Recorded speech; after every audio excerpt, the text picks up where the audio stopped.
Ano? Lalayas ka na naman? Ha? Sige, lumayas ka. Layas! Talagang lalayas ako, oh! Tuluyan mo sirain ang buhay mo! Sige, layas! Magpakabuhan ka sa bisyo mo! Magpakasawa ka sa mga lalaki mo! Gagawin ko talaga yan! Lumayas ka! Magpabuntis ka! Nay, tama na. Tignan ko lang kung respetuhin ka ng anak mo. Kapag asin na lang ang inuulam nyo at nagpapakaputa ka na para may isaksa ka lang sa sikmura niya. Alam mo, nagpapasalamat ako sa Diyos at hindi isinilang ang dalawang bata na galing sa isang babae na irresponsable at makasarili tulad mo. Kung magkakaanak man ako, sisiguraduhin kong magkasama kami sa hirap at ginawa. Hindi ko siya pagpapalit dahil lang sa pera! Kapal ng mukha mo! Nay! Nay! Nay! Kapal ng mukha mo! Wala kang utang na loob! Wala ka! Ikaw ang sumira ng buhay mo! Ikaw ang sumira ng buhay mo! Ang kapal ng mukha mo! Ang kapal ng mukha mo! Wala kang utang na loob! Ang kapal ng mukha mo! Kung ayaw mo sa akin, ayaw ko rin sa'yo!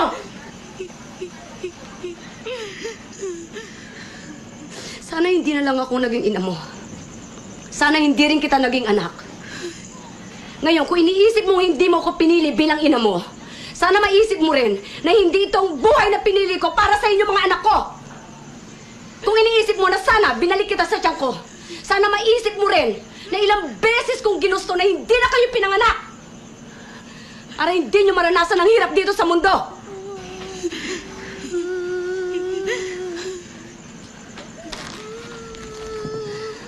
Pero nandito na ako.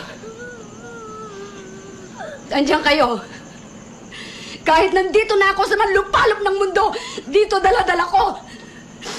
Ang obligasyon ko sa inyo na bigyan kayo ng magandang buhay dahil magulang niyo ako. Hindi mo ako naiintindihan. Hindi ko hiningi lahat na binigay niyo sa amin. Kayo may gusto na hindi ako. Dahil mahal ko kayo. Mahal ko kayo.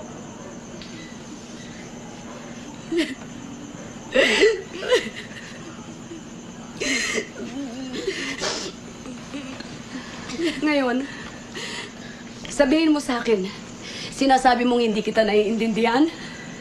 Bakit, Carla? Ako ba inintindi mo kahit minsan?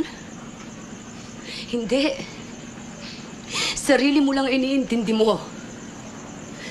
Sana kahit minsan, binigyan mo na halaga lahat ng paghihirap ko sa inyo, lahat ng sakripisyo ko sa inyo. Sana, tuwing umiinom ka ng alak, habang hinihitit mo ang sigarilyo mo, habang nilulustay mo yung mga perang pinadala ko, sana maisip mo rin kung ilang pagkain ang tiniis kong hindi kainin para lang makapagpadala ako ng malaking pera dito. Sana, habang nakahiga ka dyan sa kutsyon mo, natutulog, maisip mo rin kung ilang taong kong tiniis ang matulog mag-isa habang nangungulila ako sa yakap ng mga mahal ko. Sana maisip mo kahit konti kung gaano kasakit sa akin na mag-alaga ng mga batang hindi ko kaano-ano. Samantalang kayo mga anak ko, hindi ko man lang kayo maalagaan. Alam mo ba kung gaano kasakit yun sa isang ina?